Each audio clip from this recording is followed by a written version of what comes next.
Hey guys, Cameron here with Emerson Property Management. Every week I bring you tools, tactics, strategies, a great mustache, lessons I've learned, things that have helped me build up a sizable rental portfolio in about 2 years and now manage that portfolio. Today, guys, I want to talk through the scary parts of property management, i.e. broken leases, tenants leaving, and just, well, one, talk a little bit about it so it's not as scary, but two, let you know some of the things that you can do to prevent yourself from having those experiences, or if they do come up, that they're less impactful, so there's not as damaging. There's a very specific property I'm thinking about that I personally own that we managed. And I just want to tell you guys about that a little bit and how you can see very clearly, usually, hindsight's 20/20, right? You could see that this was set these folks up for failure. So let's get into it. This property I owned, we managed. We had, it's a duplex. We had a tenant in the front, and then the back part of the duplex, the mother and father wanted to move in. They didn't have social security numbers, so we couldn't pull credit background. We couldn't pull anything. They owned their home before, so they didn't have any landlord references. There was a lot of stuff there that should have been a red flag to begin with. So they moved in. Son and daughter in the front with the grandkids, parents in the back. We started having them request maintenance issues for all sorts of stuff and stuff that was tenant responsibility. So I'd have to explain the lease. They were Hispanic, so they didn't speak very good English. I don't know if they fully understood the lease, so that was something else that wasn't great. We talked through it. Okay, hey, this is where it says that, if you put any improper objects in the sewer system, that's going to be y'all's responsibility. Kids putting stuff down the toilet, constantly cleaning out plumbing lines with hair, and various other things. And when we put those charges back on it, they couldn't afford it. And this unit was renting on, I think, $1,100, $1,200 a month. So they started to get behind. And next thing you know, oh yeah, we're going to take care of this stuff. Give me a little bit more time. And they'd been with us for, a year or so. And we thought, okay, hey, we'll let them stay in this unit. Or not let them stay, but we'll give them the time they need to, hey, we know they're on hard times. It's a couple $100. They'll pay it next week. So we waited. Next week came, oh yeah, we're going to get it. And it's the stuff that I tell you guys never to do, we were doing. So I said, okay, no big deal. Next thing you know, no response. We go over there, they're gone. They broke the lease. They basically just left, and they left all their trash, all their garbage. I couldn't hold the tenant in the front responsible. I don't have a social security number, so I can't file anything that's going to show up as a broken lease or put any of the remaining lease amount. Typically you can put whatever's left on the lease on the, as a tenant responsibility, plus any damages. We didn't have anything to do that. I didn't have a social security number. I didn't have a forwarding address. I had nothing. So there was no backlash or ramifications to them. So what did I do that was stupid? Many things, but one of them was we didn't have some sort of information or way of making sure that if these tenants did not pay and we had to go through the eviction process or any sort of process for collecting money from them, send them to collections, we didn't have anything to apply for that. So make sure you're getting a social security number. If not, if you can't get that, get some sort of double deposit. Get somebody to co-sign for them. That's very popular as well. Another thing I did that was very dumb is I did not send the notice to vacate immediately. So what we do now, and you guys will hear me preach on this time and time again, tenant says, rent's due on the 1st, late on the 4th, or late on the 2nd, but late fees started on the 4th. On the 4th and the 5th, we start contacting tenants, let them know that, hey, what are your plans? We start sending notices to vacate. Oh, hey, man, Friday's the 8th or 9th.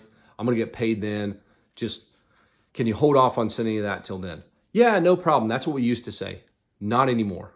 Doesn't matter if they're going to pay the day after, 2 days after, 3 days after. We always send the notice to vacate as soon as they come up. On the 4th or on the 5th, depending upon how it falls, we send the notices to vacate then. Why is that, Cameron? Great question. Because what's going to happen is the longer that notice to vacate takes is longer that you have to wait to file the eviction.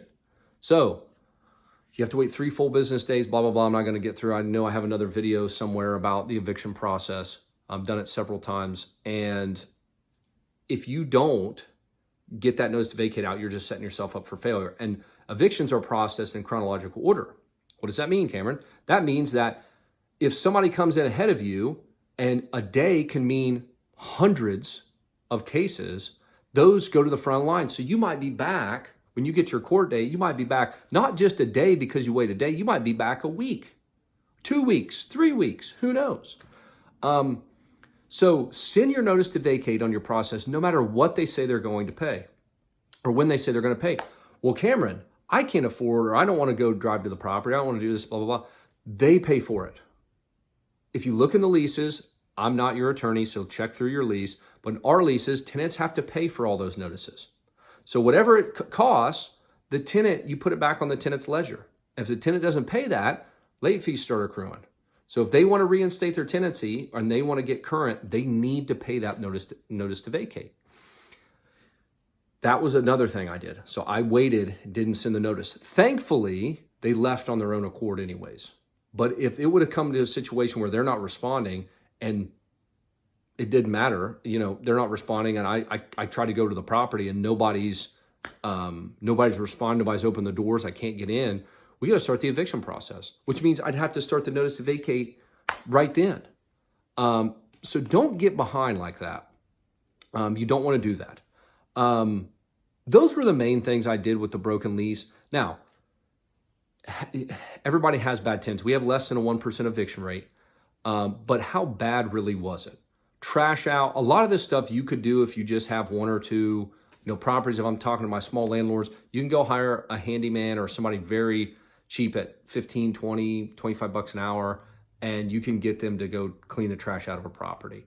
It's when they start damaging, punching holes in the wall, doing various things to the plumbing or whatever, then that's when it starts getting really expensive. But a quick cleanup, trash out, and doing some paint touch up is not all going to set you back that much. It can set you back thousands, especially if you have to do a full repaint. It's filthy, blah, blah, blah, pest, extermination costs, those things can add up. But at the end of the day, if somebody can walk out on their own accord and leave and not trash the place, it's not that big of a deal. And the last thing I'll say, so those were the main 2, but one other thing I'll say is I did not establish a good relationship with this person. And that could be that fact that they were Hispanic and did not speak good English. And I had that language barrier because I don't speak great Spanish.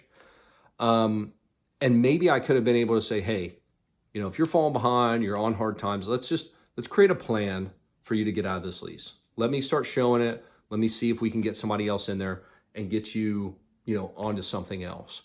We try to have great relationships with our tenants so they'll tell us this stuff. I've had tenants break leases. I've had tenants pay the termination to break the lease. We have a termination policy in our lease. Most people do. If you want to terminate, here it is. As long as it's not due to, family violence or some sort of military service, you're able to handle that, or you're able to let them out for free. But you have to, the more and the better relationship, the more communication you have with your tenants and the better relationships you have with your tenants, the better the better they're going to treat the property. But 2, if stuff isn't going right, and stuff never always goes right, properties break, tenants do things, it happens, but they're going to be more willing to talk to you because they know you're not going to be a dickhead, or they know you're not going to throw the book at them. So when you can establish that great relationship, then you can start coming up with solutions. But if they're doing something and you don't know about it, you can't work on a solution with them. You're kind of operating in this, if I don't hear anything, everything's fine. And if you're a small landlord, maybe you go to the property once a quarter, every 6 months, talk to the tenants. That's great. You can build a little bit better rapport than somebody once you get to 50, 100, 150 properties and beyond. It's a little bit harder to establish a personal relationship. So I hope that was helpful. As a mom and pop, establish a good relationship, be firm but fair, but establish a good relationship with your tenants. Always send the notice to vacate. And for the love of God, make sure that you get some sort of ramification and way to to get money or file something on those people, whether that's a double deposit, some sort of social security number, cosigner, whatever you need. But you got to have a way to have them have some skin in the game in case they leave the property. I hope that was helpful. If it was, guys, let me know. If it wasn't, let me know. I appreciate y'all, and I'll see y'all next week.